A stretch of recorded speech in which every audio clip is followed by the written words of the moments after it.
We went to hospital, tukaona pediatrician, and that's when now she broke the news. And what was the news? Aliniambianga, mtoto wako, nasikia a heart mama. Please pack your cargo to India. That word, pack your cargo to India, ijawahi nitoka kwa akili to date. Hypertrophied heart, ni kumaanisha very soon would be leading to cardiac arrests. We've gone to, mesema you've lost count. I think it's more than 6 cardiologists wamemuona. What is your biggest fear? Losing my baby. And that is why you want to go to India.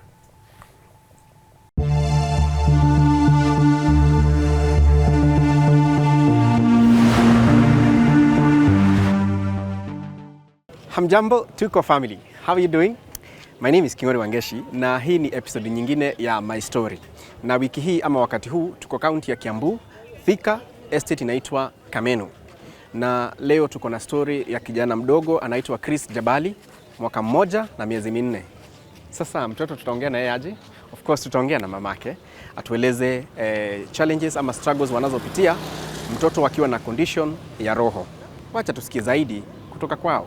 Asante Janet kutukaribisha hapa nyumbani, hapa kwako. Lakini for purposes of kujulikana na ndio pia audience wako jue, tuambie tu jina lako kamili. Do you have a family? Vitu kama hizo. Kwa majina yangu naitwa Janet Nyawira Njage, but Njage I dropped when I got married. So yes, I have a family. Married to Paul Munene.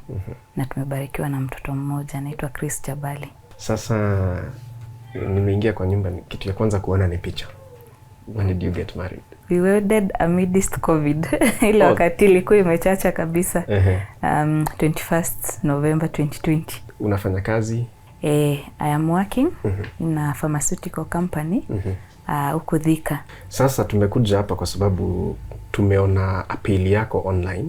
Kuna poster inatembea social media. Unaweza tupea hiyo safari sasa, tangu alipozaliwa ndio tuweze kuelewa zaidi. Chris alizaliwa December 13th, 2021. As a normal baby, everything was normal. But what we noted in the initial months, like tulipompeleka clinic ya 6 weeks, hakuwa ameongeza kilo. Of course as a mother, kuna ile instinct ya mbona hakuongeza. Consulting here and there, we were told it's normal, some babies will reduce their kgs before they pick up again. The encouragement, of course. Alizaliwa akiwa na kilo ngapi? Alizaliwa akiwa na 3 kgs. At 6 weeks, we only added 300 grams. And that is not normal, right? Okay, according to the nurses mwenye walimuattend yo clinic ya 6 weeks, hata wali raise concern kama mtoto ananyonya vizuri nini. My baby was feeding, but now being a first time mom, I didn't know. Okay, alikuwa ananyonya anaacha, but to me I thought too it's the normal way of feeding kwa mtoto.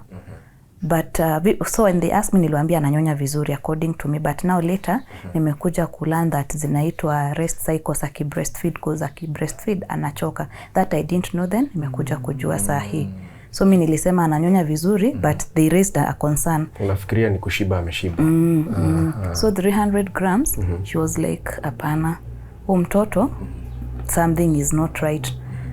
Vile nilitoka sasa huko, by then we after getting the baby 1 month later we moved to Meru because my husband is working in Meru. So nilienda another nearby dispensary just to confirm, because sikuwa nafikiria nilikuwa najiambia maybe zile kilo hazikupimwa vizuri. Went found the same. Then there was a nurse mwenye aliniambia ensure that the baby breastfeeds up to 15 minutes in one breast, ndio maybe kama unambadilisha. So then nikajiambia ni saa, nikaanza sasa kungangana. Used to sit for long, na make sure hata akiacha, it was like forcing the baby to breastfeed. Later I came to realize nilikuwa namtesa sasa kwa sababu anatoa, mimi namrudisha by force. Tulingangana we because now at that point you did not know anything. I didn't know anything. Although there was also another concern in between that, alikuwa anangorota sana. When I asked mtoto mdogo, aki breastfeed kwanza before abap alikuwa anakuja anasumbuka analia akilala unasikia anangorota sana. So when I asked the grandmother akaniambia okay, it was like alipuzilia, akaniambia most of hata watoto wake nao walikuwa anangorota hivyo, and even the grandfather sasa mwenye Chris amenemiwa after. So I took it as a normal thing. Sikuchukulia kama ilikuwa a big issue. So at 10 weeks, well, we managed to add around 700 grams. And I was really happy. So zile doubts za at 6 weeks zikaniondokea, nikasema mtoto wangu wako sawa. Ukaona hizo sasa ni at least baby steps. I was so happy by the way. But again at 14 weeks only added 300 grams. But nikajiambia bora tunasonga. So fast forward, maternity leave yangu ikaisha. I was supposed to come back to work. I passed by home. Now to my maternal, kwenye mimi nimezaliwa sasa Embu. My mom raised a concern na ile kungorotea mtoto. Now that is the third time. Ile yako ya kwanza, nurse na sasa. My mom raised a concern, akaniambia alikuwa ameraise my nephew who ameachana I think with around 1 year 4 months wao wenyewe. So now that alikuwa amekaa na huyo mtoto wa my brother, ananiambia I didn't feel this baby hakuwa anangorota hivyo. What's the issue? So hata akiraise alikuwa ananiambia probably either ni pneumonia or alikunywa amniotic fluid akizaliwa. You just go to the doctors waiangalie. We went to hospital, tukaona pediatrician, and that's when now she broke the news. And what was the news? Aliniambianga mtoto wako nasikia a heart mama. Now I want you to go to Aga Khan, Nairobi. Get an x-ray done. After the x-ray is done, go straight to Doctor's Plaza, KNH. See a doctor, let me not mention the name for now. See a certain doctor. And in case you're told that you'll need a surgery, please pack your cargo to India. That word, pack your cargo to India, ijawahi nitoka kwa akili to date. But in case waseme it's not a big issue, then watoto anaweza muobserve akiendelea kugrow. Yes. The shock, the confusion, up to... So ni kuanza saa kufikiria, the denial, hata sijui. I don't know, because mi nilipeleka mtoto kwa sababu ya kungorota. Then unaambiwa, we have an issue with the heart. In case a surgery is mentioned, please pack your cargo to India. That is how the news was broken to you. Plainly in black and white hivyo. Ulienda kwa kufanya x-ray. So we didn't go in the first place. Tulikuwa tunasema huyo daktari akona zake. Tupilia mbali hivyo, acha niseme. But of course there's that inner thing. Ukishaambiwa kitu, it keeps on recurring in your mind. Yes. I looked for a second opinion. Before we went, Aga Khan wakakuwa wako na free screening. So tukasema acha kwanza twende Aga Khan. Tukaenda Aga Khan. It was in July 2nd. I think those dates zimestick kwa akili yangu sana. Tukaenda pata daktari akamwangalia, akatuambia now yes, there's a problem. We have a hole in the heart, naitwa VSD. VSD kwa the lower chambers, but ni kidogo. So we let the baby grow up to around 1 year. We hope it's going to close. So we had some kind of relief. Hata mimi nika relax now from that all tension. Because sasa ni kama amekuondolea stories za kwenda India. Si niliambiwa mtoto anaweza outgrow kitu. Mimi nikaachana nayo up to when now Jabali turned 1 year. Tukamrudisha sasa Aga Khan. Muangalie kama ilifunga. I had really prayed. Honestly, I prayed. Nilikuwa nimeomba, and I was actually waiting to give a testimony of how that hole closed. Tukaenda with a lot of hopes, a lot of expectations. And a lot of faith. Yes. Hivyo ndio sasa akaenda akamwangalia. Akasema, the hole has not closed. Na mnasema kilo za mtoto zimestagnate. You know what? Yes, we might have to do a surgery. Back to the first doctor. I mean, back to her words. So in the denial, tukasema sasa tulikuwa tumetumwa KNH. Cha tujipeleke tu KNH, we get the opinion. Yes. Tukaenda KNH. But the doctor mwenye tulikuwa tumetumwa kwake hakukuwa. Katuambia kwenye tutaenda. So tukaenda tukampata kwenye alituambia tuende. Katuambia it was December 28th. Those days. Yes, because they give me some memories. December 28th tukaenda akamwangalia. Kamfanyia now full echo. Hapo ndo nijua Aga Khan they were just doing a screening. Kamfanyia a detailed echo. Akasema alitupatia different report. Now Aga Khan we had only one hole. Here anasema we have 2 holes in the lower ventricles, in the upper which is the hiyo inaitwa ESD kwa sababu iko kwa auricles. Akasema ventricle yake the right ventricle ni kidogo na the tricuspid valve ni kidogo. At this point as a mother ulikuwa na feel aje? Honestly it broke me vibaya.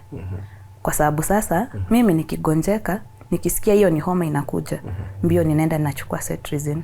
Now this is a heart issue. Huyu ni mtoto hawezi kujiongea. What am I supposed si kushiba nimeshiba nimechoka kunyonya. And now with the little knowledge I have na yenye nimegather I can imagine what they be. Mtoto ukimshika hivi you get to feel heartbeat yake vile ina beat.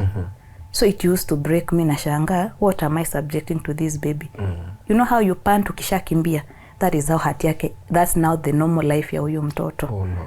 Vile unasikianga hati yako ikibi, that is normally how ame relax. Ukimshika hivyo ndo unasikianga heartbeat yake. So I would imagine what am I subjecting this baby to? Honestly, I would not want to trade my baby for anything. Absolutely. Feeding that baby was trouble. Alikuwa anakula vijiko 2 anamwaga sweat. That's by the typical life. Any baby with an issue with the heart, that's how they live. Because already an overwork. Nika ukikimbia una sweat. So anything is an activity to this baby.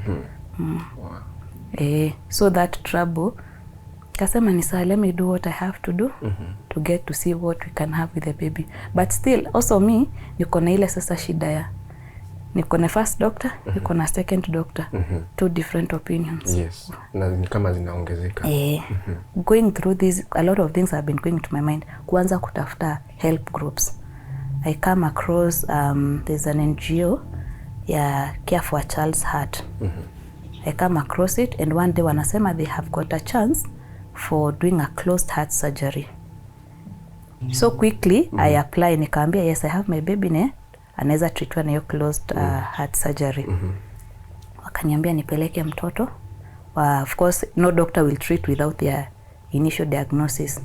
Nikapeleka mtoto Gertrude's for the same, sasa wamwangalie, ndio wajue kama watafanya this now closed device closure. So this doctor now says, they agree now with this doctor mwenye tumekuwa tukiona. We have 2 holes and a narrow artery, but here anasema it's not as narrow as who daktari mwingine. Confusion. At what point now did you decide this open heart surgery, as you were told, sasa ni India? What happened? Another cardiologist comes from India. Allah. Yes. Sasa wewe ni wangapi?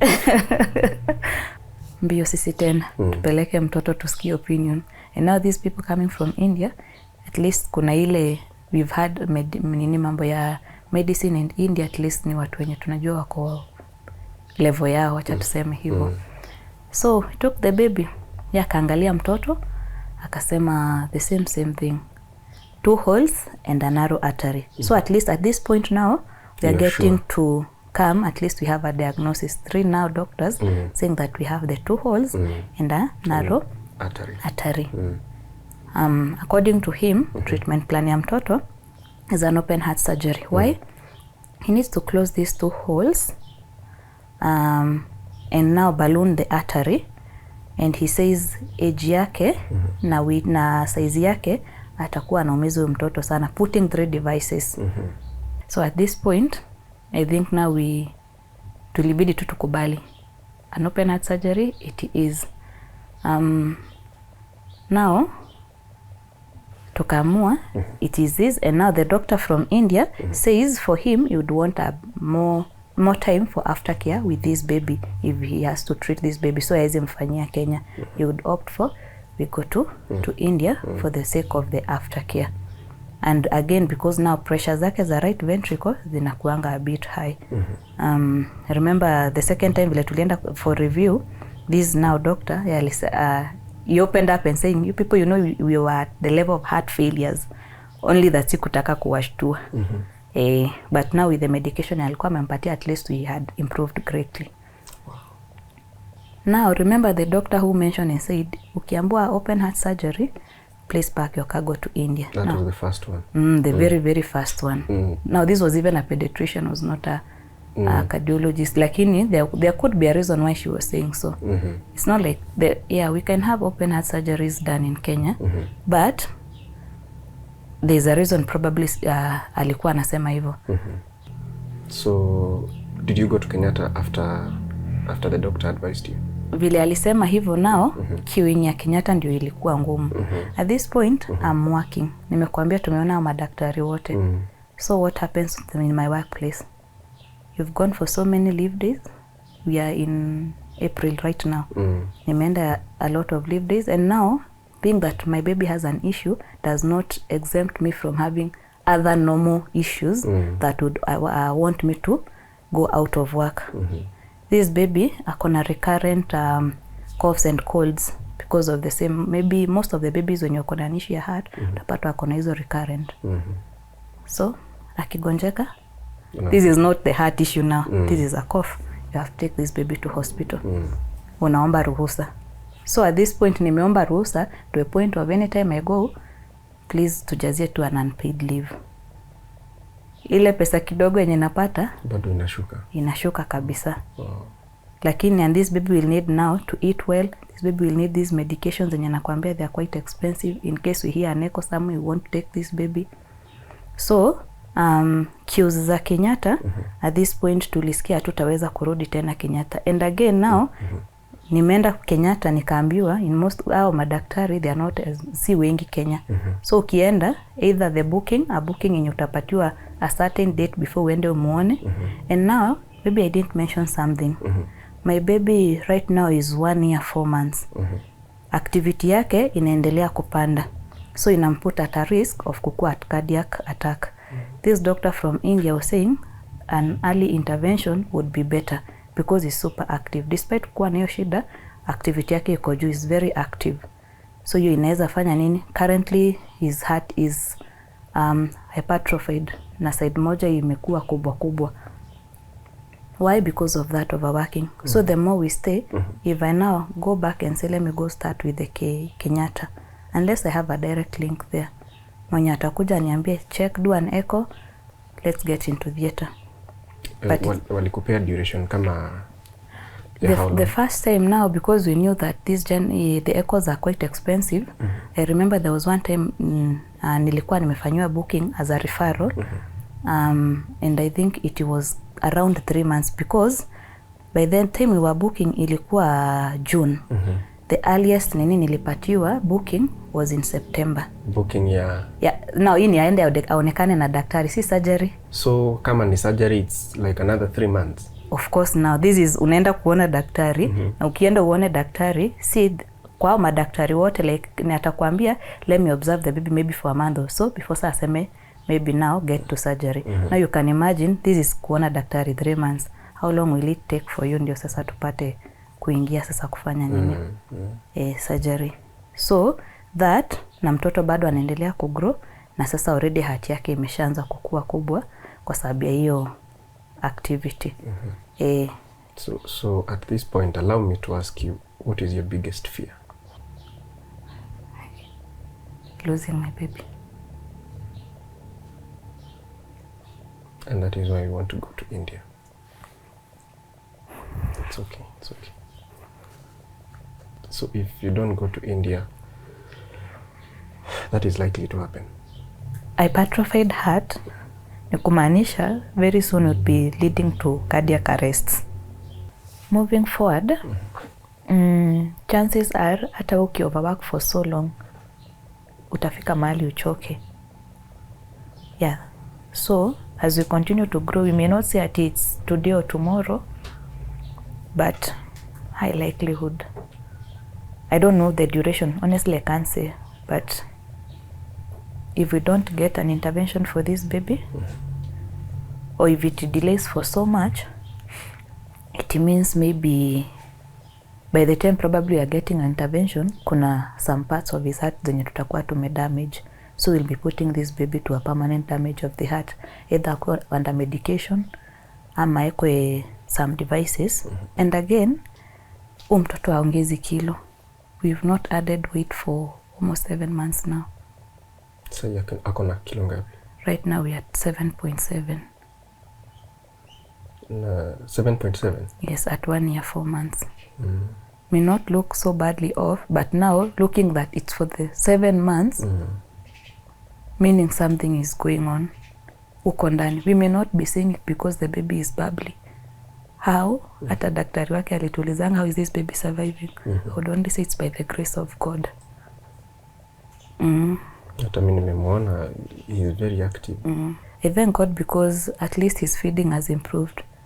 He eats, atakula, lakini nashangia chakula inaenda wapi? That sends you a signal that something is not right. Sasa anafikanga tu hospitali, akiona tu dust coat ya white, anaanza kulia. We've gone to, mesema you've lost count. I think it's more than 6 cardiologists wamemwona, or 7 na huko. Mtoto mdogo. And now these ultrasounds every now and then.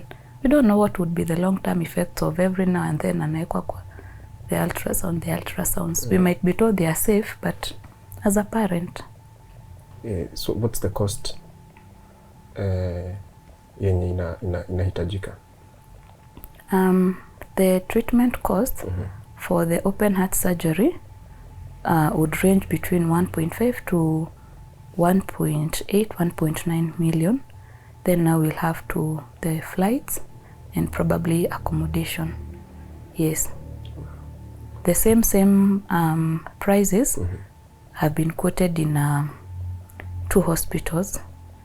Price range 1.5 to M in the country. So we came because we saw the poster. You are fundraising. Yes, we are.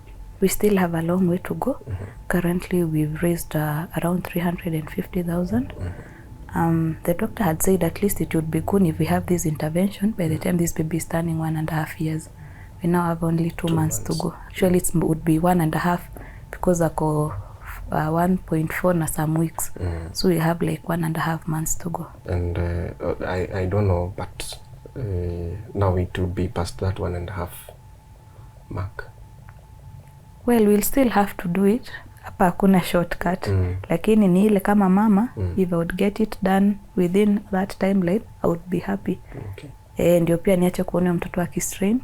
Ndio at least pia nione akiongeza kilo, because the assurance is the moment he gets that intervention, at least we'll see him at least flourish, then thrive. How has this illness or this condition affected your entire life as a family?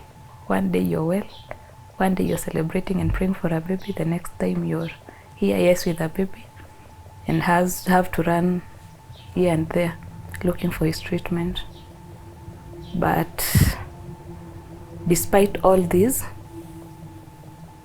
I've learned to be strong. Tunasemanga, you don't know how strong you are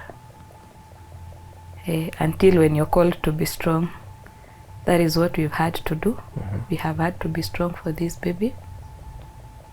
And I would also say this, in all this, probably there are people that we would have expected to be in the front with helping in all this, but it didn't happen.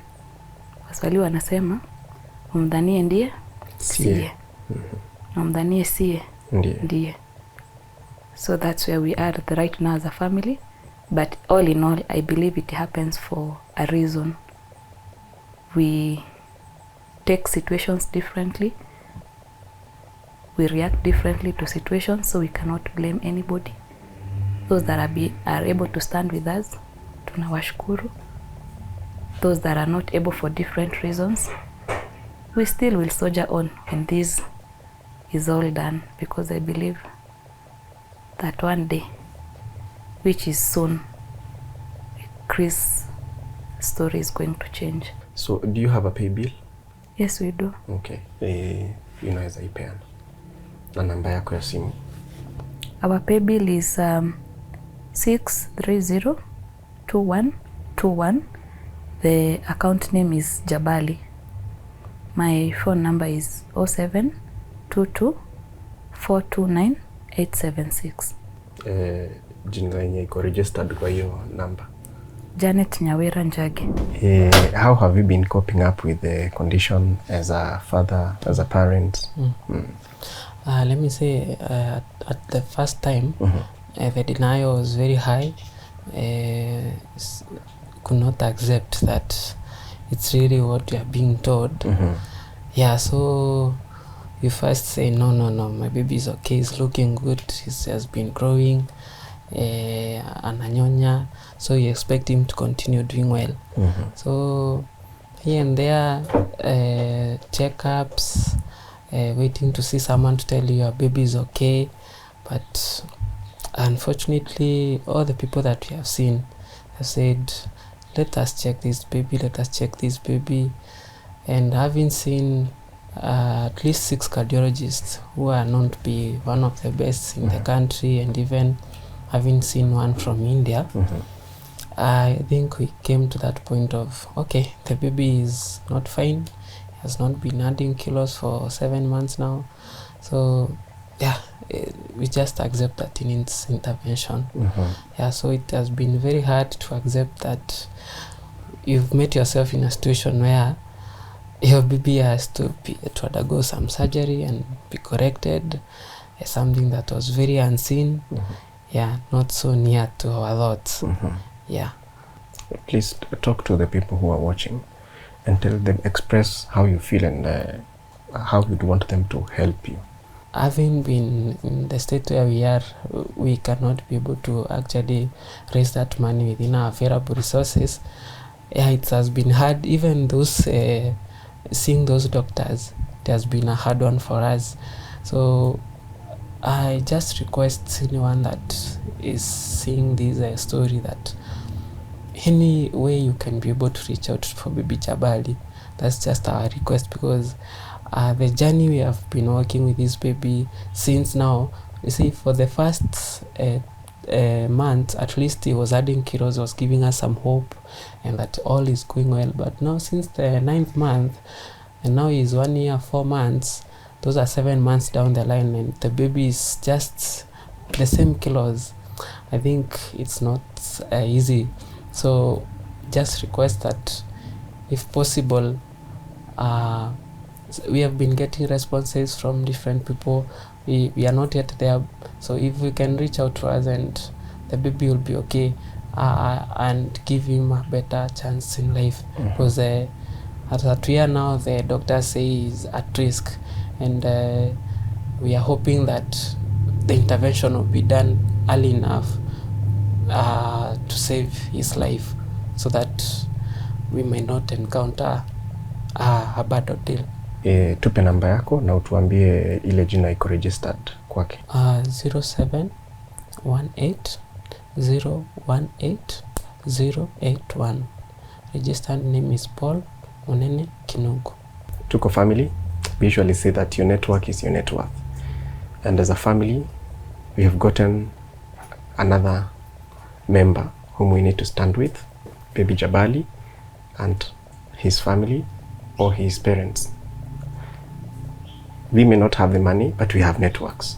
They need to go to India, and I'm sure there are people who are watching us from India, or there are people who can help this family get there, and that is their story. My name is Nyawira and Paul Munene. God bless you.